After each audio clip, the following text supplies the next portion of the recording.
Continuons ensemble, si vous le voulez bien, avec la correction du dossier numéro 5.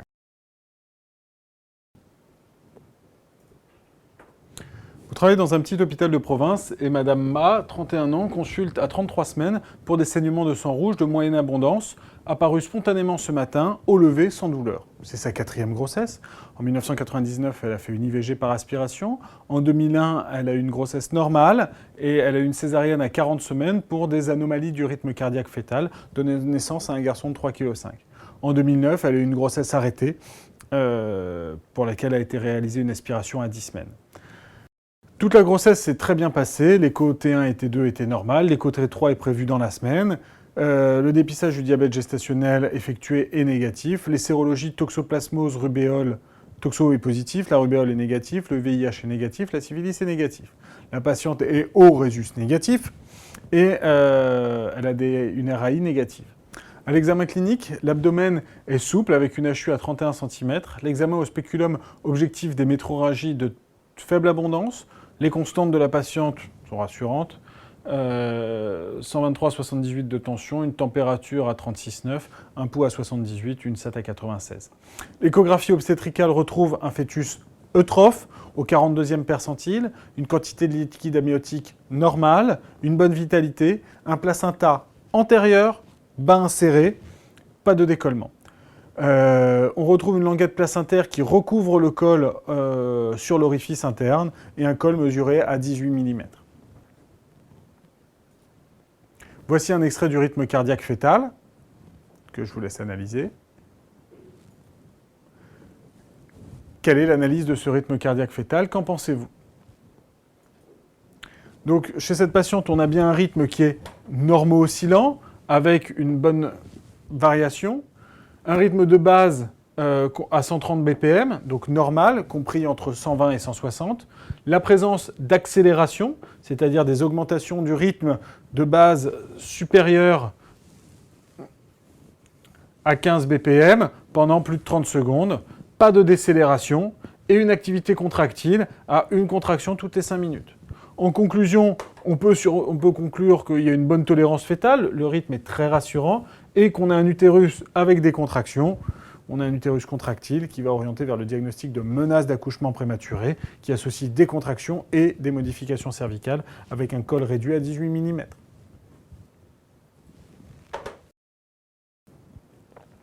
Quel diagnostic suspecte-t-on? Eh bien, on a donc en effet cette menace d'accouchement prématuré à 33 semaines sur un placenta prévia recouvrant. Placenta prévia recouvrant, c'est le placenta qui est antérieur, bas inséré, qui recouvre le col. La menace d'accouchement prématuré, c'est l'association de contractions et de modifications cervicales. Des contractions douloureuses, régulières, s'intensifiant, se rapprochant et efficaces définissent le travail. La mise en route du travail avant 37 semaines définit la menace d'accouchement prématuré.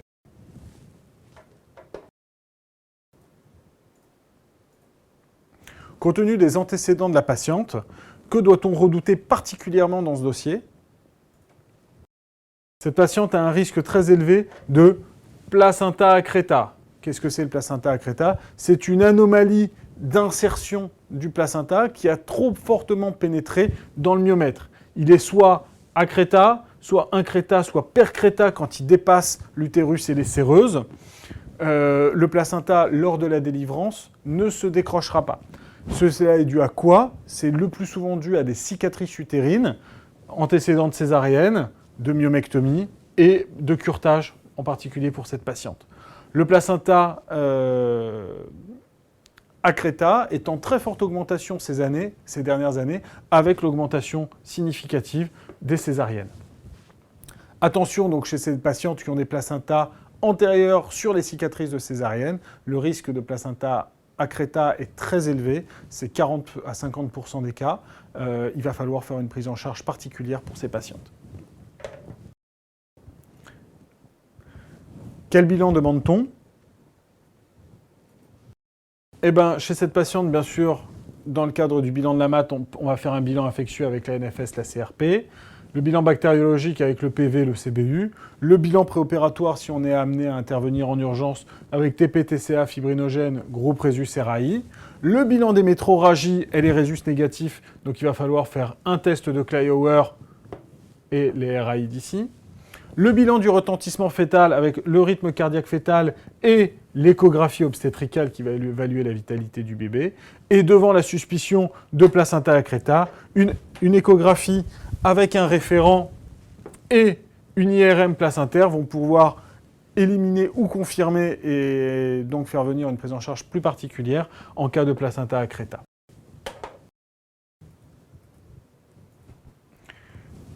Quelle est la prise en charge pour cette patiente devant les métroragies? Donc, hospitalisation en obstétrique dans le service de GHR, repos au lit avec des bas de contention, transfert en maternité de niveau 2, de type 2, si et quand la patiente sera stable, hors de question de transférer une patiente qui contracte, hors de question de transférer une patiente qui saigne. Donc une fois qu'elle est stabilisée, on pourra la transférer. Cette patiente, elle contracte un petit peu, donc on va envisager la tocolyse avec par exemple un inhibiteur calcique, le loxène, nicardipine ou de la dalate, ou alors un inhibiteur sélectif de l'ocytocine, c'est le tractocil. Phrase choc, mot-clé, cette patiente est à risque d'accoucher prématurément. Son enfant peut être amené à naître avant 34 semaines. Donc cette patiente bénéficie pleinement de la corticothérapie prénatale maturative avec l'injection de bêta-méthasone, chronocélestène, 12 mg en intramusculaire, à J1 et J2. Notez bien qu'on dit bien une corticothérapie prénatale maturative et pas maturation pulmonaire, puisque, on va le voir tout de suite, il n'y a pas que la maturation des poumons. L'antibiothérapie est à discuter. En effet, le sang dans le vagin est un très bon milieu de culture. Donc, dans certains cas, certaines équipes mettent une antibiothérapie. L'injection de gamma-globuline anti-D après recherche d'agglutinier régulière. Phrase choc, toujours et encore. Métroragie chez une femme Rhésus négatif égale RAI. Petite subtilité concernant le cas ici. Je vous rappelle qu'on est à 33 semaines. Normalement, selon les recommandations du collège, la patiente a dû avoir une injection d'Eurofilac à 28 semaines. Donc, la RAI ici prend toute son importance. Elle peut s'avérer être positive, traduisant en fait la présence d'anticorps résiduels chez cette patiente qui pourrait faire surseoir à l'injection d'Eurofilac sur cet épisode de saignement. C'est à discuter. Bien sûr, comme toujours, la surveillance de la tolérance et de l'efficacité du traitement, et surtout la récidive des saignements, et l'information de la patiente. Si tout reste calme, tranquille, pas de souci, la patiente aura une césarienne à 38 semaines. Elle ne peut pas accoucher par en bas, c'est forcé, puisque le bébé ne peut pas naître au travers le placenta. Par contre, en cas de récidive de saignement et de saignement important, il faudra faire la césarienne en extrême urgence.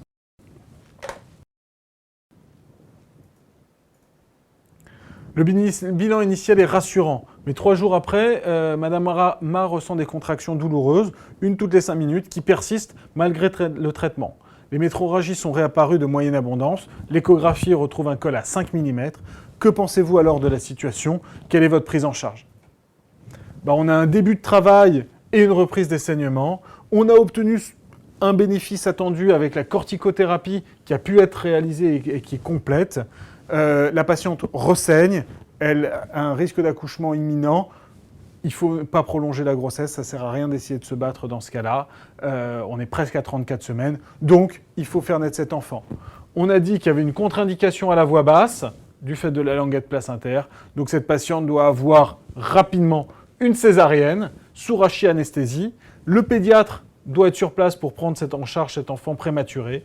On pourrait voir une transfusion sanguine et éventuellement une réanimation pour la mère si c'est nécessaire. Et on enverra le placenta en anapathe.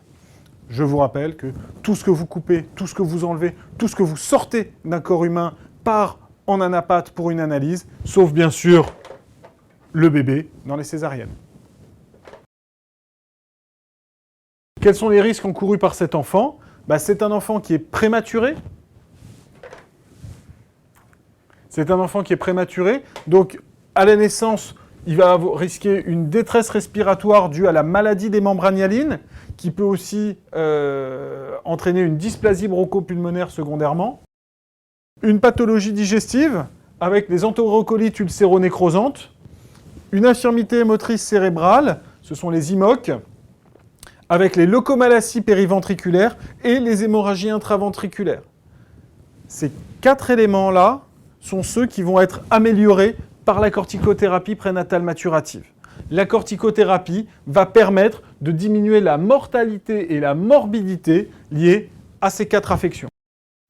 En plus, sur les détresses respiratoires, on pourra ajouter les pneumothorax qui vont être liés soit à la réanimation, soit à la pathologie en elle-même. On a une immaturité du bébé et plus spécifiquement au niveau hépatique avec les risques d'ictère et d'hypoglycémie, les complications de la réanimation, le pneumothorax, les infections dues au séjour prolongé en réanimation, les troubles de la relation mère-enfant et une rétinopathie hyperoxique chez l'enfant. Ça, c'est une pathologie 100% iatrogène. Inquiet d'avoir une SAT autour de 90%, le pédiatre augmente la fraction d'oxygène dans l'appareil de respiration du bébé. Et à 100% de FiO2, eh ben, on a une action délétère sur la rétine avec des risques de cécité. Vous revoyez Madame Ma en suite de couche. Elle va bien, de même que le petit Yann. Madame Ma ne souhaite pas allaiter. Quelles sont vos prescriptions de sortie? Bien sûr, cette patiente a été opérée, donc des soins de cicatrice si nécessaire, un inhibiteur de la lactation type bromocriptine, parlodel ou bromoquin, augmentation progressive des doses jusqu'à 2 comprimés par jour pendant 21 jours. Des antalgiques, bien sûr, ça peut faire mal, tant l'utérus que la cicatrice de césarienne, donc du Doliprane. La vaccination contre la rubéole, cette patiente est jeune, elle est rubéole négative. Rappelez-vous dans l'énoncé, si on vous a marqué rubéole négative, ça veut dire quelque chose. Donc pensez à la vaccination pour une éventuelle grossesse ultérieure. Ça lui évitera le stress d'une séroconversion possible. Si la patiente est anémiée, et quoi qu'il en soit dans le postpartum, c'est toujours bien de refaire les stocks en prévention d'une carence martiale. Donc du tardiféron pendant 1 mois. Si le bébé est Rhésus négatif, et ça c'est important, c'est pas en systématique à la naissance, on fait le Rhésus du bébé. S'il est Rhésus négatif, cette patiente va avoir une RAI et l'injection de gamma-globuline anti-D en prévention de l'alloimmunisation Rhésus. D'accord ? Si cette patiente si le bébé est Rhésus négatif, pas besoin. Bien sûr, cette patiente, il va falloir lui parler rapidement de contraception et classiquement, on contre-indique les œstroprogestatifs dans le postpartum immédiat et donc à l'arrêt du parlodel, au bout des 21 jours, elle pourra enchaîner avec sa pilule. Prévoir la consultation du postpartum dans 6 semaines et au décours de cette consultation, on discutera avec la patiente pour réaliser la kiné du postpartum, la rééducation abdomino-périnéale. 3 ans après la naissance de Yann, vous revoyez cette patiente en consultation et elle est à 22 semaines de sa nouvelle grossesse. Elle souhaiterait accoucher par les voies naturelles. Qu'en pensez-vous ?